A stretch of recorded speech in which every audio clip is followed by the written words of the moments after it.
흥미로운 글 한 구절을 읽었습니다. 그 글의 내용은 이렇습니다. 여름철에 음식물을 밖에 두면 빨리 상하게 됩니다. 그러나 그 음식물을 냉장고에 보관하면 상하지 않고 보관할 수 있습니다. 예수님의 은혜는 냉장고와 같습니다.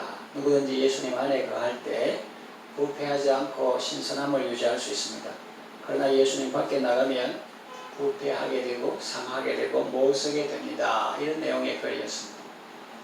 지난 주일에 승리를 누리는 비결이라는 제목으로 말씀드렸습니다. 승리는 하나님께서 우리에게 주시는데 우리가 그것을 유지하고 누리는 비결은 요새에서 싸우는 것이라고 말씀드렸습니다. 요새를 벗어나지 않는 것이라고 했습니다. 그리고 그 요새는 그리스도와 연합하는 것이고 예수님의 말씀이고 예수님의 사랑이라는 말씀을 드렸습니다. 이 시간에는 아주 어렵고 힘든 상황을 만났지만은 하나님을 요새로 삼았더니 하나님께서 승리를 주신 이야기를 살펴보려고 합니다. 먼저 다윗이 만난 어려움을 살펴보고 그 다음에는 그런 상황에서 다윗이 어떻게 행동했는지를 살펴보고 또 하나님께서 그에게 어떤 은혜를 베푸셨는지 순서대로 살펴보겠습니다. 먼저 다윗이 만난 어려움입니다. 다윗이 사울의 추격을 피하여 이스라엘의 적국인 블레셋에게 망명했습니다. 오죽하면 적국에 망명했겠습니까? 하도 사울이 수색을 하고 이렇게 추격을 하니까 블레셋 적국에 망명했죠.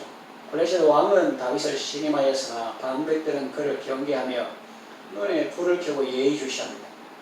그래서 그는 블레셋의 변방인 시글락으로 거처를 옮깁니다. 그러나 그곳에서도 감시의 눈길이 있었기 때문에 그는 아주 조심스럽게 행동했습니다. 그러던 중에 전쟁이 일어났습니다. 블레셋이 이스라엘 공격할 때 블레셋 왕은 다윗에게도 출전할 것을 명했습니다. 비록 적국에 망명했지만은 그래도 다윗은 유대인이고 이스라엘 사람인데 조국 이스라엘과의 전쟁에 참여하라는 명을 받았으니 내심 거부감이 있었으나 출전할 수밖에 없었습니다. 그런데 블레셋 방백들이 다윗의 출전에 대해 강한 불만을 표시하니 블레셋 왕은 다윗을 돌려보냅니다. 이건 기적입니다. 하나님의 은혜입니다. 그래서 다윗은 전장에서 시글락으로 돌아옵니다. 지금 다윗은 육적으로나 심적으로나 몹시 피곤한 상태입니다. 지금까지 그의 삶을 돌이켜보면 고단한 삶의 연속이었습니다. 사울에게 쫓기는 도피 생활이 싫어서 블레셋으로 망명했는데 블레셋 사람들의 감시와 경계도 만만치 않았습니다. 속마음을 숨기고 자세를 낮추고 숨죽이고 살았습니다. 블레셋 왕의 명을 받고 이스라엘과 사울을 출전할 때는 조마조마했습니다. 다행히 하나님 은혜로 전장에서 시글락으로 돌아왔는데 더 큰 일이 그를 기다리고 있었습니다. 전에 있던 마을이 보이지 않았습니다. 남자들이 전장에 나간 틈을 타서 아말렉이 침공하여 시글락을 불사르고 여인들은 한 사람도 죽이지 아니하고 다 사로잡아 끌고 갔습니다. 다윗과 그의 사람들이 성읍에 이르러 보니까 성읍이 불타고 자기들의 아내와 자녀들이 다 사로잡혀 갔습니다. 다윗도 울고 백성들도 울었습니다. 얼마나 소리 높여서 엉엉 울었던지 더 이상 울 기력이 없을 때까지 힘이 없을 때까지 그렇게 소리를 높여 울었습니다. 백성들은 자녀들 때문에 마음이 너무나 슬펐습니다. 그래서 그들은 다윗을 돌로 치자고 했습니다. 순간적으로 우리가 이 어려움을 당하는 것은 다 다윗 때문이라고 생각했겠죠. 사실 다윗은 환난당한 그들을 받아준 생명의 은인이라고 할 수 있습니다. 그리고 다윗도 지금 등 따시고 배부르고 호의호식하는 게 아니라 지금 두 아내를 사로잡힌 상태입니다. 그런데도 그들은 다윗을 돌로 치자고 합니다. 너무 슬픔에 잠겨서 이성적 판단 기능이 마비되었는지도 모르죠. 위기 상황이 일어난 겁니다. 다윗은 크게 다급하였습니다.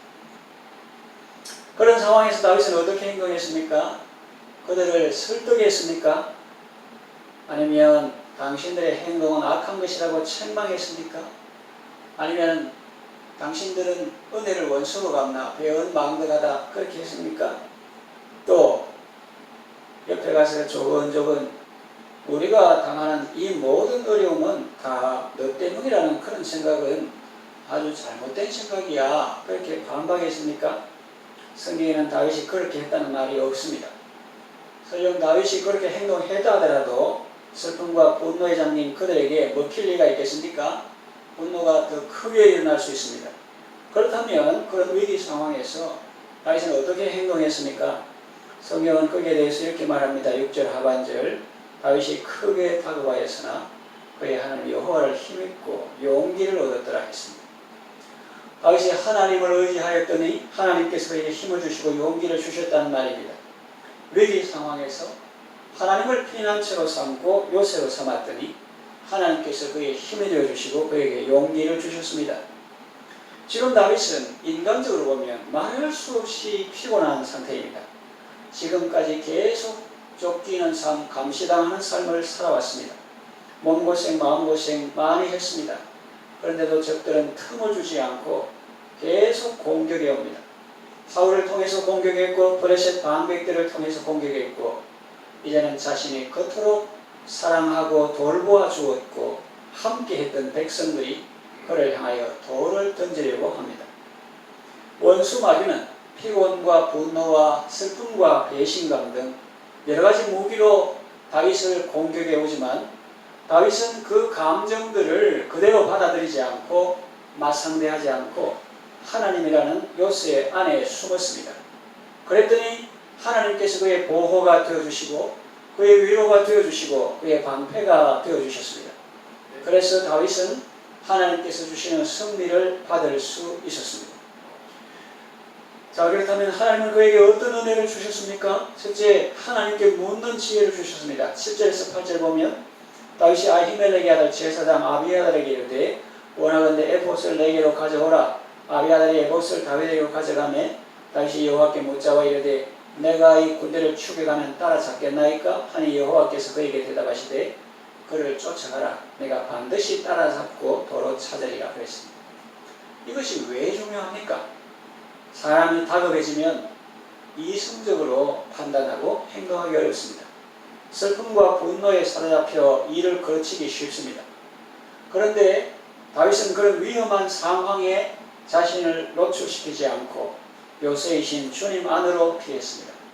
그랬더니 하나님께서 그에게 평안을 주시고 지혜를 주셨습니다. 그리고 하나님께 묻는 지혜를 주셨습니다. 그래서 다윗은 그런 다급한 상황 속에서도 정신을 잃지 않고 하나님께 물을 수 있었고 하나님께서 주시는 말씀을 들을 수 있었던 것입니다. 9절로 말씀에 순종하는 은혜를 주셨습니다. 9절에 보면 이에 다윗과 또 그와 함께한 600명이 가서 버솔 시내에 이르러 뒤떨어진 자를 거기 머물게 했으되 피곤하여 버솔 시내를 건너지 못하는 200명을 머물게 했고 다윗은 400명을 거느리고 쫓아가니라 그랬습니다.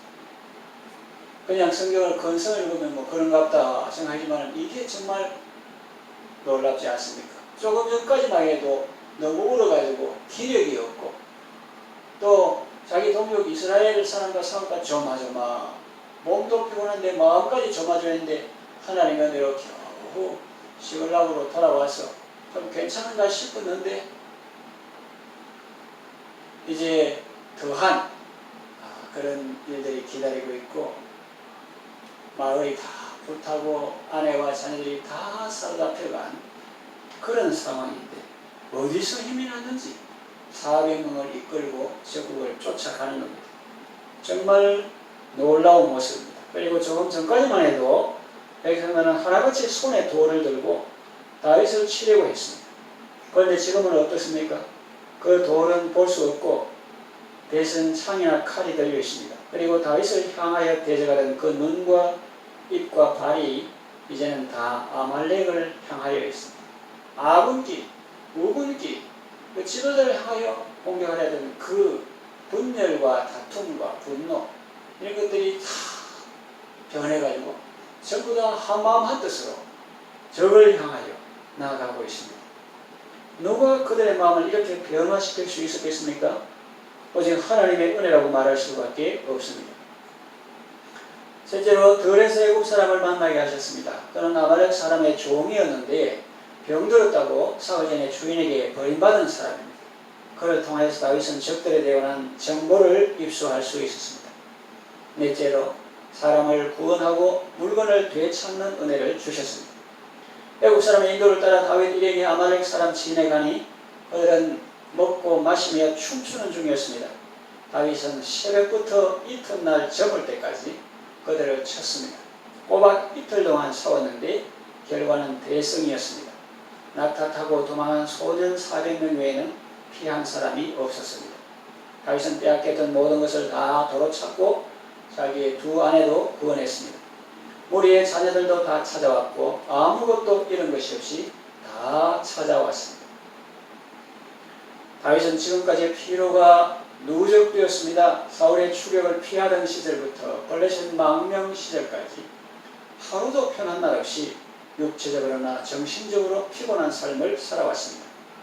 설상가상으로 더 큰 어려움을 맞이했는데 그것은 사울의 추격도 아니고 블레셋 사람의 감시도 아니고 그동안 함께 해왔던 사랑하는 사람들로부터의 비난과 공격이었습니다. 원수가 그를 끝장내려고 그에게 십자포화를 퍼붓는 상황입니다. 인간적으로 생각하면 하나님의 꿈, 그 기름 부으심이 될 것 같지가 않죠. 지금 이스라엘 나라 안에 있는 것도 아니고 적국에 있는 것도 아니고 적국에 있는 그것도 수도가 아니고 변방 시글락이 갔다가 왕의 압력에 못 이겨 자기 조국 이스라엘 백성들과 싸우러 갔다가 속으로 기도했겠죠. 그래서 하나님 알로 겨우 왔는데 네가 왕되기는커녕 네 목숨 부지하기 어렵다 하면서 마을이 다 불타고 자신들 아내들까지 다 사서 하나님을 하지 말고 애국운동 하지 말고 네 집이나 잘 건사해라 뭐 그런 말이 들려올 만한 그런 상황인데 원수들이 그를 끝장내리고 그에게 십자포화를 퍼부는 상황입니다. 그러나 다윗은 그러한 위험 상태에 자신을 노출시키지 않았습니다. 그는 요새에 꼭 숨었습니다. 하나님의 날개 아래 피했습니다. 그랬더니 하나님께서 그에게 힘과 용기를 주셨습니다. 그 유리한 고지 요새에 한 명이 길목을 딱 지키고 있으면 적이 많아도 못 올라오는 것처럼 하나님이라는 요새 안에 꼭 숨어 있으니 원수가 아무리 공격해도 우리 다윗은 위험에 노출시키지 않고 하나님의 도움을 힘입어서 하나님의 능력을 힘입어서 하나님의 지혜를 힘입어서 그 난국을 잘 타개가는 것을 볼 수가 있습니다. 우리가 주일날 설교하는 것은 참 귀한 말씀이다 생각하고 삶의 현장에서는 잊어버리고 그렇게 교양이나 그렇게 취미로 들어서는 안 되고 우리가 삶 속에서 이런 일이 있을 때 다윗같이 그런 어려움을 당할 때 그때가 바로 하나님을 찾을 때고 요새 안에 품을 때라 하는 거지. 사람들을 상대하고 설명하고 설득하고 너가 내한테 화를 내면 되겠나 대응맹득하다 그렇게 꾸짖거나 그런 것이 아니고 그런 분노와 슬픔의 감정에 자신을 노출시키지 않고 하나님에게 피했던 다윗처럼 우리도 우리의 삶에서 하나님을 실제로 요새로 삼고 그 안에 거하는 것이 중요합니다. 어떤 사람은 그걸 안 하고 자꾸 다니면서 말을 하고 변명을 하고 자기 힘으로 벗어나려고 하는데 위험천만한 상황. 하나님 안에 꼭 들어가서 거기에 숨어야 하고 주의 날개 그늘을 피하고 요새에 거해야 합니다. 하나님을 거처로 삼아야 합니다. 그래서 거기 있을 때 하나님께서 적에게는 아주 불리하고 사탄 마귀에게는 아주 불리하고 다윗에게는 아주 유리한 그런 요새에서 하나님께서 힘과 지혜와 용기를 주심으로 다윗은 어디서 그런 힘이 나왔는지 백성들의 마음을 다시 하나 되게 하고 적군을 추격하여 빼앗겼던 사람과 재물을 다 도로 찾아왔습니다. 그리고 전리품들을 이건 보면 뒤에 부분에 나옵니다만 그의 친구 유다 장로들에게 보냈습니다. 하나님은 우리의 요새가 되십니다. 원수들이 아무리 우리를 무너뜨리려고 노력해도 공격해도 우리가 하나님 안에 있으면 절대로 무너뜨릴 수가 없습니다. 오히려 하나님께서 자기에게 피하는 자를 지켜주시고 보호해 주시며 승리하게 하십니다. 절체절명의 위기 순간에서도 낙심하거나 절망하지 말고 하나님을 의지함으로 승리하시기를 바랍니다. 기도하겠습니다.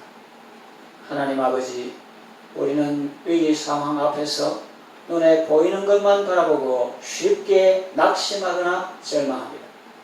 그러나 이제부터는 어떤 상황에서도 먼저 하나님을 바라보게 하소서. 하나님의 말씀에 귀를 기울이고 그 말씀의 인도하심에 따르게 하소서. 내 힘만 의지하면 패할 수밖에 없습니다. 힘있는 장수 예수님을 의지하고 예수님의 지도를 따르게 하소서. 환난 날에 우리의 피난처요 산성이요 요새이신 주님 안에 거하게 하소서. 위기를 기회로 바꾸시며 빼앗겼던 것을 다 되찾게 하시며 더욱 강하고 결속력 있는 사랑의 공동체로 세워주시는 주님을 찬양합니다. 예수님의 이름으로 기도합니다. 아멘.